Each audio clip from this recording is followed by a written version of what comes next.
Igitondo cyiza nshuti bakunzi ba Rwanda Online aho muherereye hose mu bice bigiye bitandukanye bigize igihugu cy'u Rwanda, abari mu nkengero zacyo namwe muri ku migabane igiye itandukanye, aho muherereye hose mukomeze mugubwe neza kandi mukomeze muryoherwe n'amakuru tubagezaho.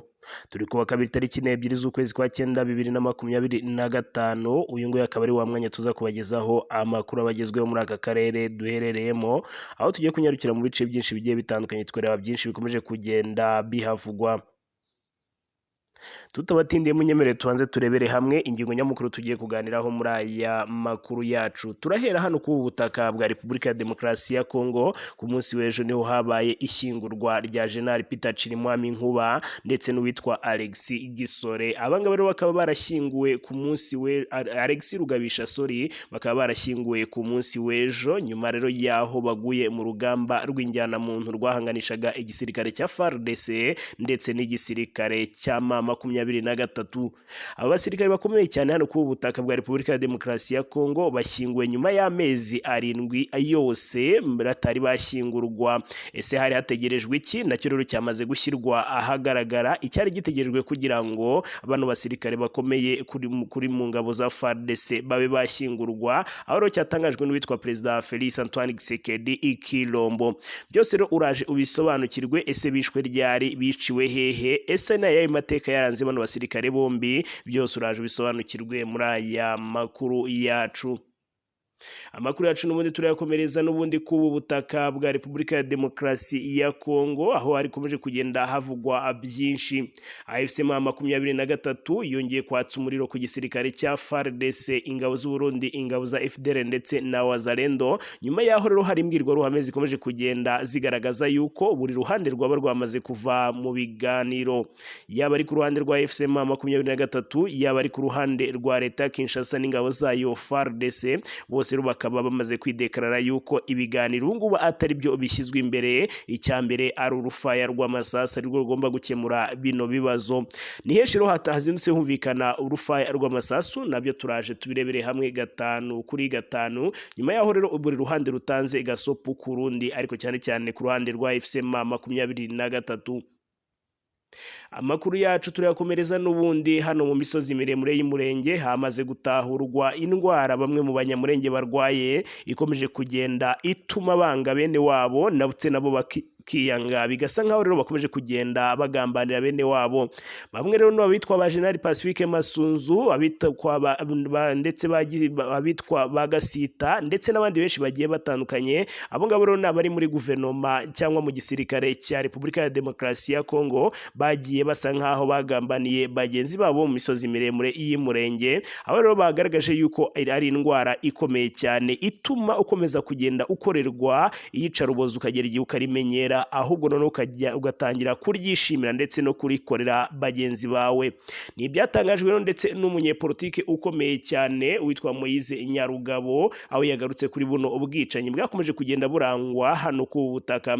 Byose rero nabyo uturaje tubikuvire imuzi ni muzingo. Amakuru yacu n'ubundi turakomereza hano kuri AFC M23. Hari byinshi ikomeje kugenda itangaza igiye gushyira mu bikorwa nyuma yaho Kisekedi akomeje kugenda yinangira. Nabyo rero ntujye kure, turaje tubikugezeho uko byakabaye. Amakuru yacu turayasoreza hano mu gihugu cy'u Rwanda, aho nyakubahwa Perezida Paul Kagame yavuze yuko yumva ububabare bw'impunzi, kuko nawe yabaye impunzi imyaka igera kuri 24.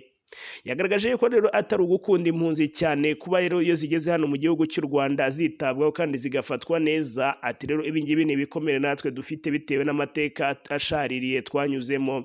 Nibyatangajwe rero nyakubahwa Perezida Paul Kagame ubwo rero yari ari mu nama y'urubyiruko i Dakar mu gihugu cya Senegal. Hari byinshi yatanze nk'impanuro, nabyo turaje tubikugezeho uko byakabaye. Bakuzi ba Rwanda Online, amakuru tukuzaniye muri aya masaha yo ni menshi cyane, yaba ari tukubwiye mu ngingo z'amakuru nayo tutakubwiye. Wowe icyo usabwa nta kindi no kudutiza umwanya wawe, natwe tukagerageza kuvira imuzi n'umuzingo. Aya makuru tukayakugezaho 5 kuri 5. Birashoboka yuko bwaba ari ubwa mbere ugeze hano kuri Rwanda Online cyangwa usanzwe ubana natwe ariko ukaba utari wakanda subscribe. Iki ni cyo gihe uyu nguyu ni wo mwanya kugira ngo tujye twibanira umunsi ku munsi.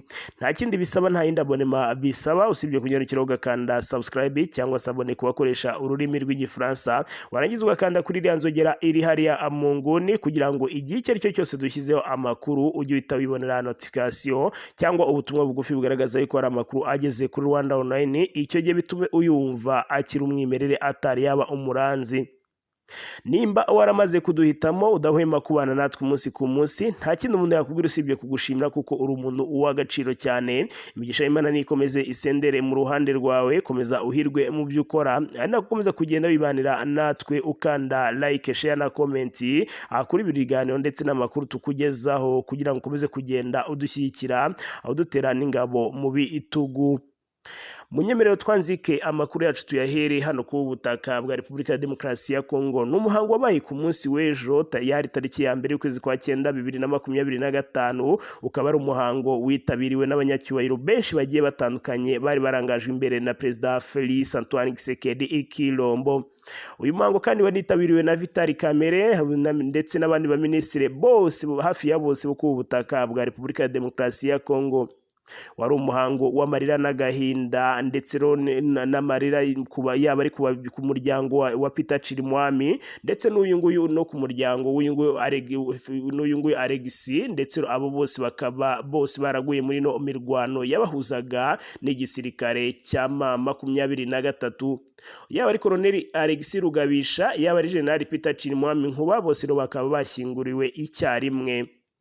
Amakuru akomeza kugenda atugeraho nuko rero ndetse ku munsi w'ejo abenshi bagiye batandukanye mu banyacyubahiro bo ku butaka bwa Repubulika ya Demokarasi ya Kongo, imirimo yabo yose babaye basa nkaho bayiparitse, baza rero kugira ngo barebe yuko baherekeza bano basirikare bitangiye igihugu mu cyubahiro.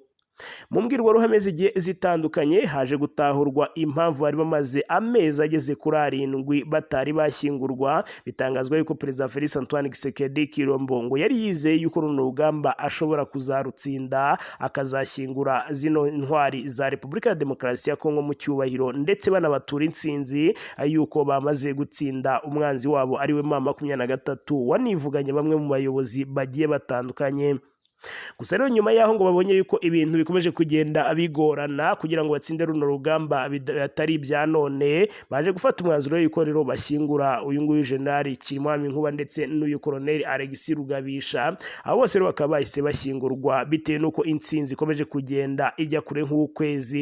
Ibi rero ni byatangajwe na bamwe mu bayobozi bagiye batandukanye ndetse harimo na Perezida Félix Antoine Tshisekedi Tshilombo ukomeje kugenda agaragaza yuko uru rugamba kugira ngo rutsinde ari ngora abahizi, ari naho rero bafashe ya mwanzuro wo kubanza gushyingura abo bari bategereje yuko bazashyingurwa urugamba rwatsinzwe. Uyu Major General Peter Chirimwami Nkuba yishwe rero mu ijoro ryo ku itariki 23 Mutarama 2025. Umutwe witwaje intwaro wa M23 watangaje ko guverineri w'iyi ntara ya Kivu y'Amajyaruguru ku rwego rwa gisirikare Major General Peter Chirimwami Nkuba yiciwe mu gace ka Gasengezi. Uyu Major General Peter Chirimwami Nkuba yishwe ubwo ingabo za Repubulika ya Demokarasi ya Kongo zari zihanganye n'abarwanyi ba M23 mu mujyi wa Sake no mu nkengero zawo. Muri uwo mwanya yari yagiye gutera ingabo mu bitugu abasirikare ba leta bari bari ku rugamba.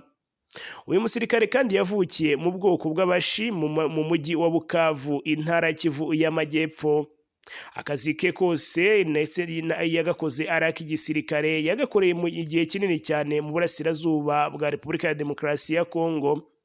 Numwe mu rero ubutegetsi bw'iki gihugu bwizeraga ndetse bizwi neza, aho rero yari umwizerwa kuri Perezida Félix Antoine Tshisekedi Tshilombo. Major General Peter Chirimwami Nkuba muri 2022 yagizwe umuyobozi ushinzwe ibikorwa bya gisirikare byo kurwanya imitwe yitwaje intwaro muri Kivu y'Amajyaruguru na Kivu y'Amajyepfo, Operation Sokora ya kabiri. Inshingano ikomeye cyane Major General Peter Chirimwami Nkuba yari afite yari ukurwanya umutwe wa M23, yari imaze amezi hafi 6 ihanganye n'ingabo za Repubulika ya Demokarasi ya Kongo muri teritwari ya Rucuro mu ntara ya Kivu y'Amajyaruguru. nk'uko rero Perezida Felix Antoine Tshisekedi Tshilombo yari abimwitezeho, Major General Peter Chirimwami Nkuba yajyanye kenshi n'ingabo za Repubulika ya Demokarasi ya Kongo ku rugamba rwo kurwanya M23 muri Rucuro, ariko rero ndetse rwaramugoye cyane kuko yasimbutse urupfu kenshi, ariko rero ku iherezo n'ubundi birangira bamwivuganye. Ubwo abarwanyi ba M23 bafataga umujyi wa Bunagana muri Kamena 2022, Major General Peter Chirimwami Nkuba yari ari ku rugamba. Icyo gihe rero Major Eric Kiraku ndetse Kiraku Muisa wari ushinzwe umutekano we bwite yaje kwicirwa aho ngaho, mu gihe rero igisirikare cya M23 cyari gifashe kano gace ndetse ka Bunagana. Aho ngaho rero naho bisa nkaho yarusimbutse kuko umurinzi we niwe rwahise ruhitana. Tariki 21 Kamena 2022, abasirikare bari bayobowe na Major General Peter Chirimwami Nkuba bahanganiye rero ndetse n'abarwanyi ba M23 mu gace ka Kabindi ni muri teritwari ya Rucuro. Icyo gihe M23 yamwambuye imodoka ya Sokora ya kabiri, aho ngaho naho rero byagaragaraga yuko bari kumugera amajanja. Perezida Felix Antoine Tshisekedi Tshilombo yabonye yuko Major General Peter Chirimwami Nkuba adakwiye gukomeza kuyobora ibikorwa bya gisirikare byo kurwanya M23, amwimurira mu ntara ya Ituri, mu ntara ndetse muri Nyakanga 2022. Yagizwe guverineri wa Kivu y'Amajyaruguru muri Nzeri 2023, asimbuye Lieutenant General Constantin Ndima wahagaritswe mu mirimo ndetse mu mirimo nyuma yaho abasirikare bagize umutwe urinda umukuru w'igihugu biciye abasivile barenga 50 mu mujyi wa Goma. Raporo z'impuguke z'umuryango w'abibumbye zagaragaje ko Major General Peter Chirimwami Nkuba ndetse yagize uruhare rukomeye cyane mu gutegura inama yabereye muri Pinga ni muri teritwari ya Walikale muri Gicurasi 2022. Iyi nama yahurijwemo imitwe yitwaje intwaro igizwe na Wazalendo muri kino gihe kugira ngo yifatanye n'ingabo za leta mu kurwanya uyu mutwe wa M23. Raporo z'impuguke zasohotse ku itariki 27 Ukuboza 2024 zagaragaje ko General Major Chirimwami ari we ndetse waburiye ubuyobozi bukuru bw'umutwe w'iterabwoba wa FDLR ko ingabo za Repubulika ya Demokarasi ya Kongo FARDC zifite umugambi wo kubagabaho ibitero muri Nzeri 2024. Uyu musirikare kandi yafatwaga nk'umuhuza w'imitwe irimo FDLR n'ubuyobozi bukuru bw'ingabo kuko rowe na Colonel Salomo Tokolonga wo muri regima ya 3411 nibo rero bamenyaga imibereho y'abarwanyi bayo ndetse ibyo bakeneye kugira ngo urugamba rugende neza. FDLR ifite abayobozi bakuru cyane barimo Pacifique Ntawunguka ubuzwi cyane nka General Omega, gusa rero umuvugizi wa M23 mu rwego rwa politike Lawrence Kanyuka we yagaragaje ko Major General Peter Chirimwami Nkuba ari we wari umuyobozi nyakuri w'uyu mutwe w'iterabwoba wa FDLR, dore ko ngo bakoranaga umunsi ku munsi. Ntabwo rero ubuyobozi bwa Repubulika ya Demokarasi ya Kongo buremeza amakuru y'urupfu ndetse ati rero ntabwo bakomeje kugenda bavuga yuko babanje gutinda kubyemeza ariko nyuma baza kurangira babyemeje. Uyu rero ndetse uyu nguyu General Peter Chirimwami Nkuba mbere yuko ashyingurwa rero yabanje kuzamurwa mu ntera, aho rero Perezida Felix Antoine Tshisekedi Tshilombo yahise amugira Lieutenant General mu rwego rwo kumuha icyubahiro, rugabisha nawe rero azirwa General de Brigade kugira ngo bashyingurwe mu cyubahiro. Nyuma rero yaho byari byatangajwe n'ubundi ku munsi w'ejo yuko bazabanza kuzamurwa mu ntera kugira ngo babe bashyingurwa. Gusa rero nabwo iki ni ikindi igihombo cyane ndetse no gucika intege kuba rero bano bagabo bamaze gushyingurwa, nuko rero Perezida Felix Antoine Tshisekedi Tshilombo yabonye yuko urugamba bigoye kugira ngo azarutsinde, nkuko rero ubwe ku giti cye yabyitangarije agaragaza yuko kuba rero ndetse bari baratinze gushyingurwa icyari gitegerejwe kwaro kugira ngo batsinde M23 nibamara kuyitsinda bibahe imbaraga ndetse zo kugira ngo babature iyi nsinzi, ariko bikomeje kugenda bigorana. Amakuru yacu munyemerere tuyakomereze n'ubundi ku butaka bwa Repubulika ya Demokarasi ya Kongo. Umutwe wa FCM 23 wahaye gasopo Perezida Felix Antoine Tshisekedi Tshilombo Repubulika ya Demokarasi ya Kongo washinje no kuba akomeje kuba ikibazo muri kiriya gihugu cya Repubulika ya Demokarasi ya Kongo. AFC M23 yaburiye Kisekedi ku munsi w'ejo hari tariki ya mbere Nzeri 2025 mu kiganiro umuhuzabikorwa wawo Colonel Nanga ndetse na Bertrand Bisimwa umwungirije bagiranye n'itangazamakuru hano mu mujyi wa Goma. Ni ikiganiro cyabaye nyuma rero y'iminsi ibiri Kisekedi rero wabwiye abayoboke b'iri huriro Union Sacrée de la Nation ko bagomba gukomeza kurwana kugeza no ku mbaraga zabo zo za nyuma, ati rero kandi nanjye nambariye urugamba. Perezida Felix Antoine Kisekedi Kirombo kandi rero ndetse yongeye gushimangira ko adateze rero kuganira na AFC M23 yashinje rero gukorera mu kwaha ndetse kw'ibihugu bituranye na Repubulika ndetse rero bituranye na Repubulika ya Demokarasi ya Kongo, n'umwe rero nuriya mutwe w'ubutegetsi bwe bumaze igihe buganira na Doha mu gihugu cya Katari. Colonel Nanga kandi yabwiye itangazamakuru ko AFC M23 ishaka ndetse ishaka ibiganiro gusa. Kisekedi akaba akomeje kubitambamira abinyuze mu kwanga kurekura imfungwa za AFC M23 700 ndetse zuriya mutwe ubutegetsi bwe rero ndetse bwamaze gufunga. Yavuze kandi ko perezida wa Kongo bigaragara ko adashaka amahoro kuko ndetse akomeje kwica agahenge mu mirongo yose y'urugamba. Yavuze ko nko mu misozi ikikije umujyi wa Uvira hari ingabo zirenga 12,000 za leta zirimo OFDR, zirimo FARDC, zirimo Wazalendo, ingabo z'Uburundi ndetse n'imbonerakure n'abacancuro bagiye batandukanye. Umukuru wa AFC M23 cyakora yateguje ko uriya mutwe witeguye gucerekeshereza ikibi aho gituruka cyangwa ku isoko ryacyo. Anaha gasopo rero Kisekedi Antoine kubera icyo yise indimi ebyiri zagiye zimuranga mu bihe byagiye bitambuka, anabyo rero byatumye kugira ngo amasezerano y'amahoro asinywe kandi ashyirwe mu bikorwa bikomeza kugenda bigorana. Colonel Nanga rero yashimangiye ko Kisekedi niba adashaka kuganira, ati rero twebwe abanyekongo tuzaganira adahari kubera yuko rero ari we kibazo, tuzabanza dukure kino kibazo mu nzira, nitumara kugikura mu nzira abanyekongo twongere tuganire kandi dushakire hamwe ibisubizo. Yuzemo ko rero mu byo bagomba gushyiraho iherezo kandi harimo ndetse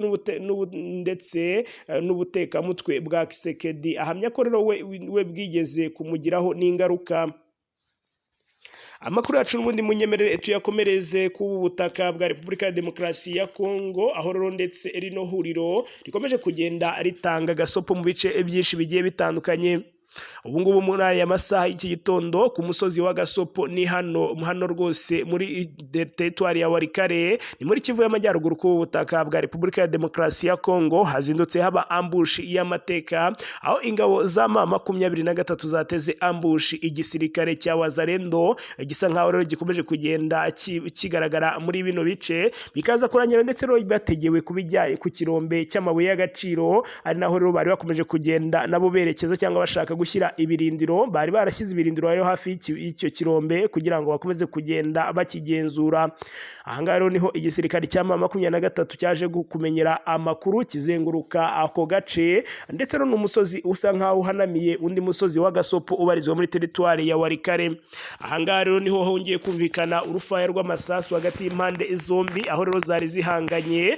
Binagaragara yuko runo rugamba rumaze amasaha agera kuri 2, dore ko ari urugamba rutangiye mu masaha y'igitondo, aho nibura guhera mu masaha 9 z'ijoro igisirikare cya M23 cyagikomeje kugenda gisheringa barasana muri bino bice muri uno musozi wunamiye Gasopo hano rero muri territoire ya Walikale ku butaka bwa Repubulika ya Demokarasi ya Kongo. Amakuru akomeza kugenda tugeraho nuko tubigeze muri aya masaha y'igitondo rero no rugamba rusa nkaho rwamaze kurangira. Igisirikare cya M23 cyamaze kongera kwisubiza uwo musozi uhanamiye Gasopo, ndetse uyu Gasopo rero nayo ikaba ari umusozi ukungahaye kubijyanye n'amabuye y'agaciro hano ku butaka bwa Repubulika ya Demokarasi ya Kongo, Kivu y'Amajyaruguru ndetse mu territoire ya Walikale.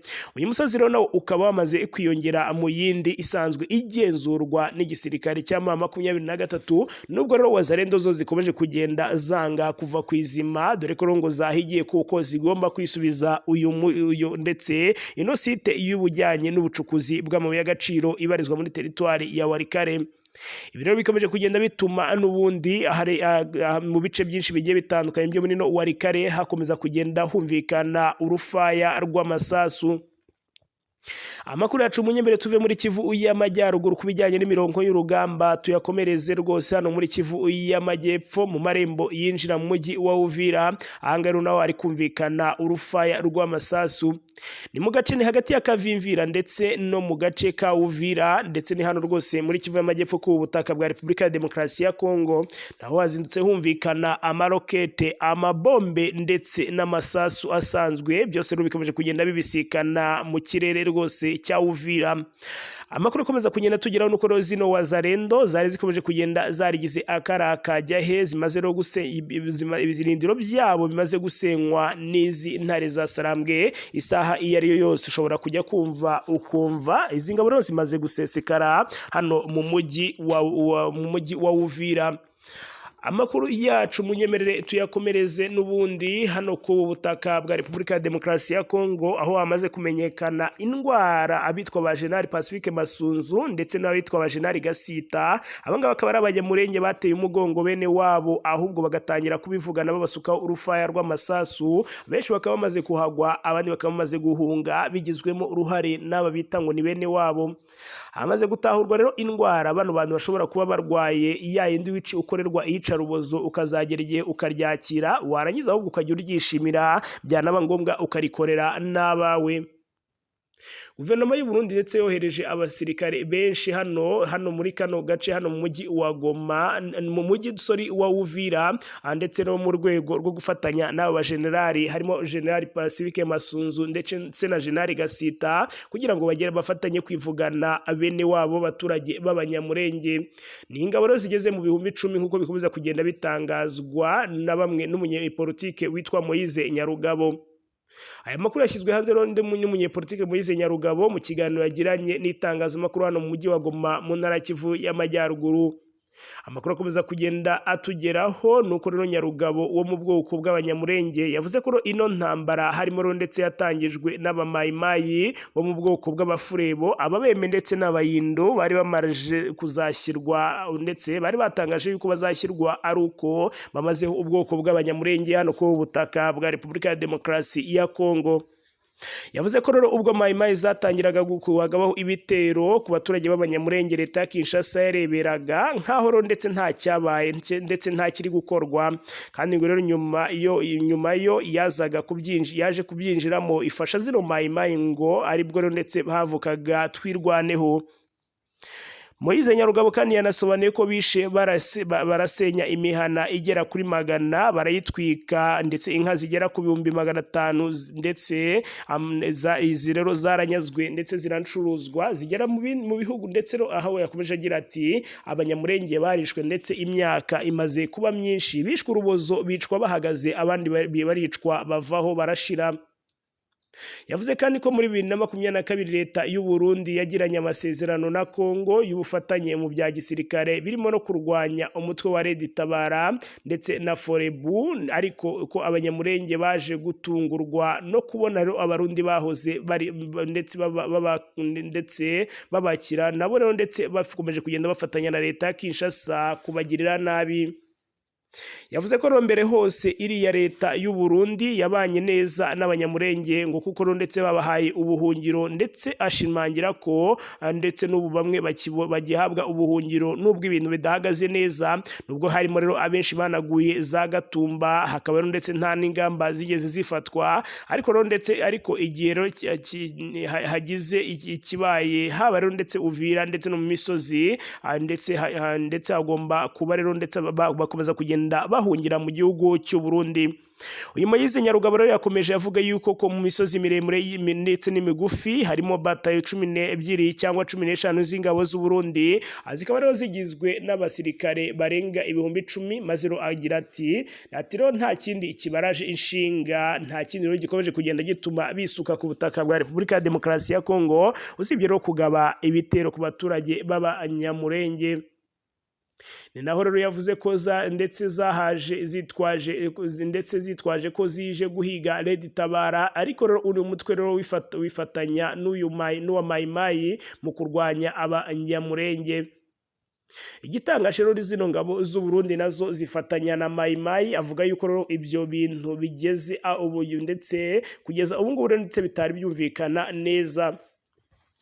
Yavuze ko rero kandi ingabo z'u Burundi zabanje kurwanya uyu mutwe wa Red Tabara uza rero guhungira mu mashyamba aherereye hano muri Mwenga, ariko aho rero ndetse wakurikiranye ndetse rero zaje guhita kwifatanya na FDL na ndetse na Repubulika ya Demokarasi ya Kongo na Mai Mai gutera ndetse no gusahura abanyamurenge muri Minembwe, mu Ndondo ya Bijombo ndetse na Mibunda, tutibagiwe na Rurambo. Amakuru yacu munyemerere tuyasoreze n'ubundi hano kubikomeje kugenda abivugwa hano mu gihugu cy'u Rwanda, abari naho dusoreza aya makuru. Nyakubahwa Perezida Paul Kagame yavuze ko yumva ububare bw'impunzi kuko nawe yabaye mu nkambi imyaka irenga 24, nawe rero akaba yarabaye mu nkambi ari impunzi. Perezida Paul Kagame yavuze ko kuba u Rwanda rwemera kwakira impunzi n'abasaba ubuhungiro atari uko rufite ubushobozi bwinshi, ahubwo yuko ari amasomo igihugu kize bitewe rero n'ibyo cyanyuzemo, ndetse ko rero ndetse by'umwihariko yumva ububabare bw'impunzi kuko nawe yabaye mu nkambi y'impunzi imyaka 24. Yabigarutseho rero kuri uyu ku itariki ya 1 Nzeri 2025 ubwo yarari mu nama nyafurika yiga ku kwihaza mu biribwa Africa Food System Forum, ndetse rero yabereye i Dakar mu gihugu cya Senegal. Perezida Paul Kagame yavuze yuko yahashize igihe abwira urubyiruko rwo mu Rwanda kutirukira guhungira ibibazo bifite ndetse mu mahanga, ahubwo ko bagomba kuguma mu gihugu bagafatanya kubishakira igisubizo kuko aho bajya naho babihasanga. Yakomeje agira ati ndetse nababwira nti nshobora ndetse gutega ko mu gero gitoya aho rero mugiye hazaba ndetse babirukana babasubiza aho mwaturutse, aho hari rero imyaka 15 ishize. Ndavuga ati ibi ngibi ndetse mbyibutswa ko hari ibibazo abantu aho ariho hose muri Afurika, mu Rwanda hari ibibazo, ibyo rero ntibishidikanywaho, ariko rero dukwiye guhangana n'ibyo bibazo, ariko rero dukwiye no kwibanda mu guhangana n'ibibazo byacu aho kubihunga. Rero rubyiruko, ubutumwa bwanjye kuri mwebwe ndetse no kubabwira ngo ntiduhunge ibibazo kuko rero naho duhungiye muzabihasanga. Ibyo bibazo birashoboka cyane no kuba rero ndetse ari byo byinshi kurusha ibyo mwarimo urimo murahunga. Ati rero ndetse niyo mpamvu tugomba guhagarara tugashikama tukarwana n'ibibazo byacu. Yakomeje avuga ati mumenye ko hari ibibazo mugerageza ndetse mugerageze kandi niyo mwabitsindwa ariko ntimunanirwe kugerageza. Wari uyoboye ikiganiro yamubajije niba rero kuba aburira urubyiruko ko bashobora kwirukira mu bihugu by'amahanga ejo bakazabirukana babasubiza iwabo, ariyo mpamvu rero ndetse u Rwanda rwahisemo kujya kwakira impunzi z'abasabaga ubuhungiro bo mu bihugu bigiye bitandukanye. Perezida Paul Kagame rero yamusubije impamvu zitandukanye niyo. Yagize ati yakomeje agira ati rero hashize igihe dutangiye kubakira, twatangiye kwakira abantu bo muri Libya, iyo gahunda turacyayikomeje kugeza n'uyu munsi. Abantu bo mu bice bigiye bitandukanye byo ku mugabane by'umwihariko dukorana na IOM ndetse na HCR, ndetse bakabazana mu gihugu cy'u Rwanda. Abashaka gusubira iwabo bagasubira iwabo, abafite ahandi bashaka kujya hemewe bakagenda, hanyuma rero kandi abandi badashaka kugenda ndetse rero cyangwa badafite aho bajya ndetse tubatuza mu gihugu cyacu. Yongera ati rero ni gahunda twashyizeho kandi rero ndetse binavuye ku masomo twize nk'igihugu. Twize amasomo menshi cyane, by'umwihariko njyewe mubona hano nabaye impunzi imyaka 24, mba mu nkambi y'impunzi. Rero numva ubwo bubabare bituma rero niba tubasha kugira ndetse kugira na gito twafasha abantu bazenguruka rero hirya no hino badafite aho bajya mu bushobozi bwacu bukeya, tugomba kugira icyo tubakorera.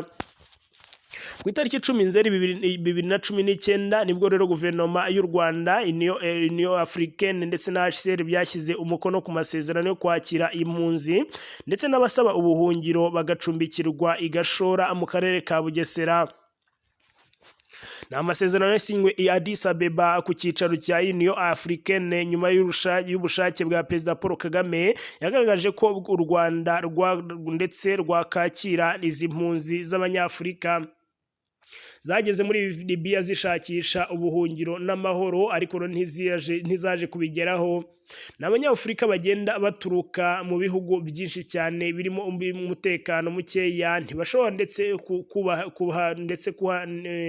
ntibashobora rero kuhabonera ubwisanzure n'amahoro hakenewe, ndetse abenshi muri bo ndetse bakananirwa kwambuka inyanja ya Mediterane ngo rero bajye ku mugabane w'i Burayi nk'uko babyifuza, ahubwo rero bakaza kwisanga bafungiwe mu gihugu cya Libya. Imibare yo kugeza ku itariki 22 Mata 2025 ubwo hakirwaga icyiciro cya 21 cyari kigizwe n'abagera kuri 137 bagaragazaga ko u Rwanda rwari rumaze kwakira impunzi z'abimukira 2623. Muri abo rero abagera kuri 210,140 bamaze kwakirwa mu bindi bihugu birimo Swede aho yakiriye 255, Canada yakiriye 356, naho Norvege yakiriye 225. Hari kandi igihugu cy'Ubufaransa cyakiriye 194, hakaza Finland yakiriye 236, Ubuholandi bwakiriye abantu 52, Ububiligi bwakiriye impunzi 72, Amerika yakiriye 318, n'Ubudage bwakira 132. Benshi rero muri izi impunzi ndetse zikomoka mu bihugu nka Eritrea, Sudani, Somalia, Ethiopia na Sudani y'Epfo, nubwo rero hari n'abandi bake bagiye baturuka mu bindi bihugu bya Afurika by'uburengerazuba ndetse bahafashijwe.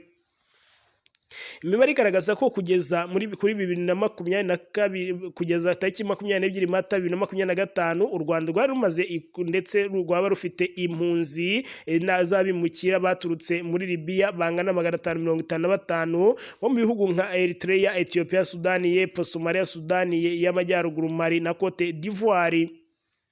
Ubuzima bwabo kandi bukurikiranwa umunsi ku wundi na leta y'u Rwanda binyuze muri Minisiteri ishinzwe ibikorwa by'ubutabazi MINEMA na HCR ndetse ku bufatanye n'abaturage ndetse n'abaterankunga barimo umuryango w'ubumwe bw'i Burayi na Denmark. Muri Kanama 2025 kandi u Rwanda rwakiriye abimukira 7 baturutse muri Leta Zunze Ubumwe za Amerika nka bimwe rero mu bikubiye mu masezerano ibihugu byombi biherutse gusinyana. Binyuze rero mu biganiro by'impande zombi u Rwanda rushobora kuzongera umubare w'abimukira rukazakira abarenga 250. Abimukira ntabwo bazaguma mu Rwanda mu gihe batabyifuza, ahubwo bashobora no kwerekeza mu bindi bihugu. Nta mwimukira u Rwanda ruzakira ufite igihano agomba kurangiza muri Amerika, kuko ibihugu byombi bidafitanye amasezerano yemerewe imfungwa zakatiwe mu gihugu kimwe zikurangiriza ibihano mu kindi gihugu. Ati ibyo ngibyo byo u Rwanda ntago rwakora iryo kosa. Abazakirwa rero n'abarangije ibihano byabo, abadafite ibyaha bakurikiranyweho ndetse n'abatarakoze ibyaha byo guhohotera abana. U Rwanda rufite uburenganzira bwo kwemeza buri mwimukira wasabiwe kuzanwa mu Rwanda.